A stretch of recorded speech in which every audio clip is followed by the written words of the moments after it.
Good morning children.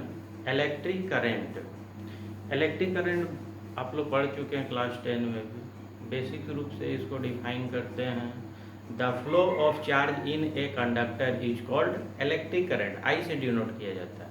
इसी को आप the motion of charge in a conductor is called electric current. और define कर सकते हैं, the rate of any cross section area of a wire या conducting wire is called electric current.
देखें आप लोग, बहुत तरह से डिफाइन किया जा सकता है, तो और भी इसका डिफिनेशन है।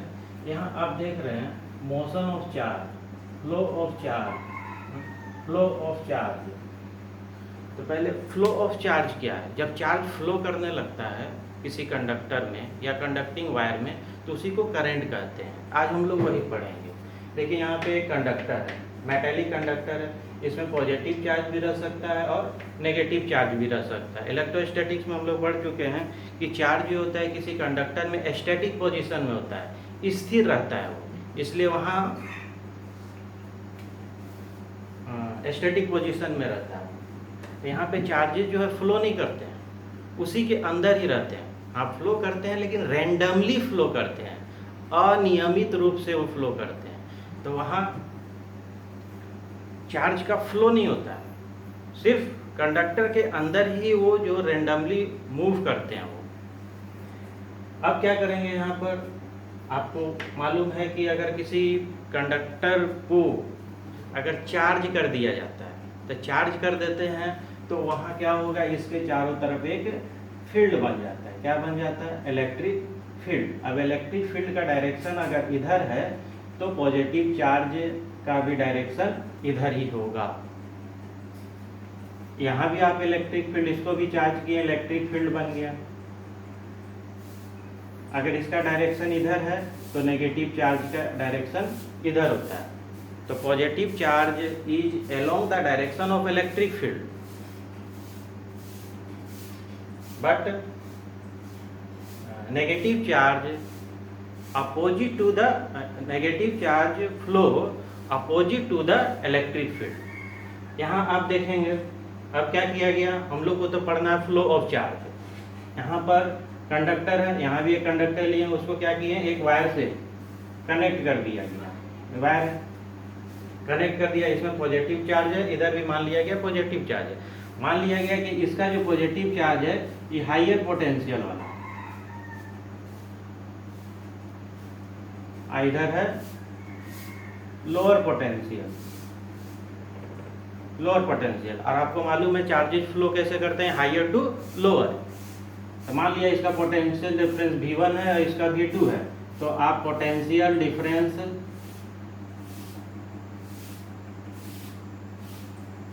कैसे निकालेंगे? V1 minus V2। अगर इधर मान लिया गया इसका हाइयर है, हाइयर पोटेंशियल का है, ये लोअर पोटेंशियल का है, इसका V1 है पोटेंशियल, इसका V2 है, तो इसका पोटेंशियल डिफरेंस आप क्या लिखेंगे? V2 minus V1। तो जब तक किसी कंडक्टर में पोटेंशियल डिफरेंस रहेगा तो वो चार्ज को फ्लो तो कराएगा, लेकिन कॉन्स्टेंटली फ्लो नहीं होगा, कंटिन्यूसली फ्लो नहीं होगा। जब चार्ज किसी कंडक्टर से कंटिन्यूसली फ्लो होने लगता है तो उस फ्लो ऑफ चार्ज को ही करंट कहते हैं। अब यहाँ पर जो है चार्जेस तो फ्लो हो रहे हैं higher potential to lower potential को, जब तक पोटेंशियल डिफरेंस सेम ना हो जाए तब तक चार्ज कंटिन्यूसली नहीं होता है। अब उसको कंटिन्यूसली करने के लिए क्या करते हैं? एक तो हो गया कि आपका ये जो चार्ज है हायर टू लोअर में तब कब तक जाएगा? तब तक वो फ्लो करते रहेगा जब तक दोनों कंडक्टर का पोटेंशियल सेम ना हो जाए। कभी होता है कि चार्जेस तो फ्लो कर रहे हैं लेकिन उसमें पोटेंशियल डिफरेंस रहता है, कंटिन्यूसली नहीं हो पाता है। अब वो कंटिन्यूसली के लिए क्या करते हैं? यहां से एक ईएमएफ लगा देते हैं। ईएमएफ को कहते हैं ईएमएफ, इलेक्ट्रोमोटिव फोर्स। ये एक फोर्स नहीं है, इसको सोर्स ऑफ एनर्जी कहते हैं। ये just like source of energy है। अब सोर्स ऑफ एनर्जी में क्या आ जाता है? बैटरी, सेल,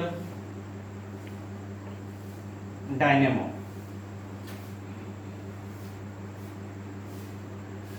ये क्या करता है?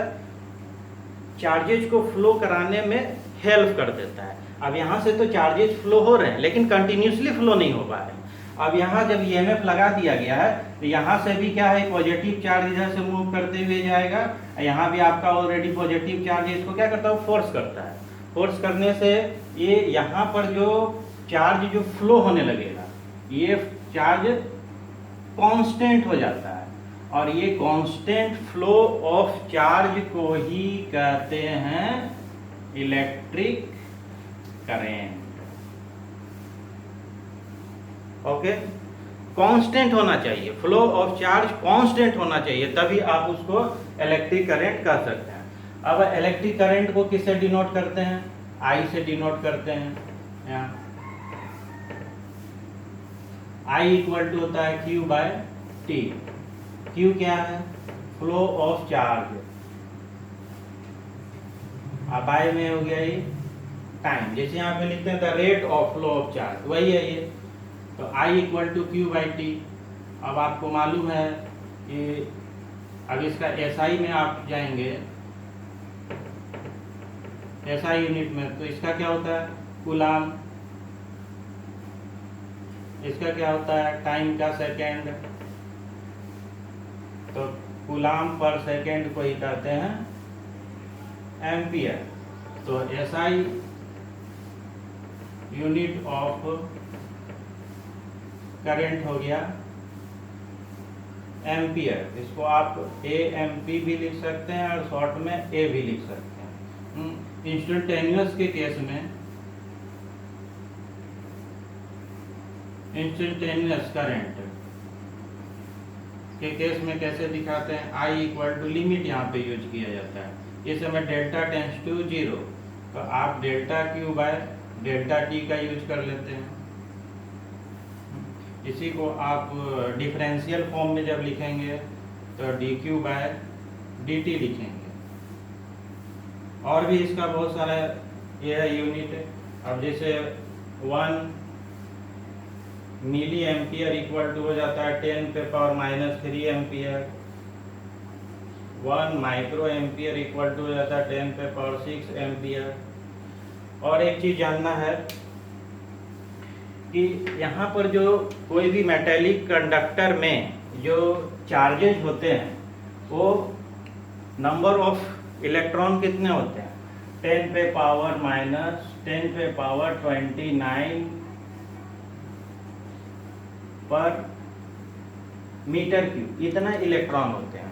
और जब ये रेंडमली मूव करते हैं रेंडमली मूव करते हैं तो उस समय ये इलेक्ट्रॉन जो होता है एक दूसरे से टकराते भी हैं। यहाँ दो तरह के इलेक्ट्रॉन होते हैं, कोई भी कंडक्टर में दो तरह के इलेक्ट्रॉन होते हैं। एक इलेक्ट्रॉन जो होता है फ्री इलेक्ट्रॉन होता है, जो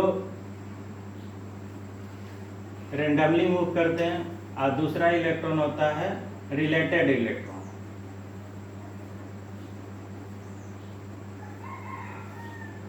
ये मूव नहीं करते हैं, वो वाइब्रेट होता है। ये फ्री इलेक्ट्रॉन जो होता है वो रेंडमली मूव करता है, और रेंडमली मूव करता है उस समय वो हमेशा फ्लो ऑफ चार्ज के अपोजिट डायरेक्शन में होता है। तो उस फ्लो ऑफ चार्ज के अपोजिट डायरेक्शन में होता है। उस समय इलेक्ट्रॉन का जो वेलोसिटी होता है उस वेलोसिटी को कहते हैं ड्रिफ्ट वेलोसिटी, और ड्रिफ्ट वेलोसिटी को vd से डिनोट किया जाता है, ड्रिफ्ट वेलोसिटी। ये हम लोग आगे क्लास में पढ़ेंगे। Okay, thank you.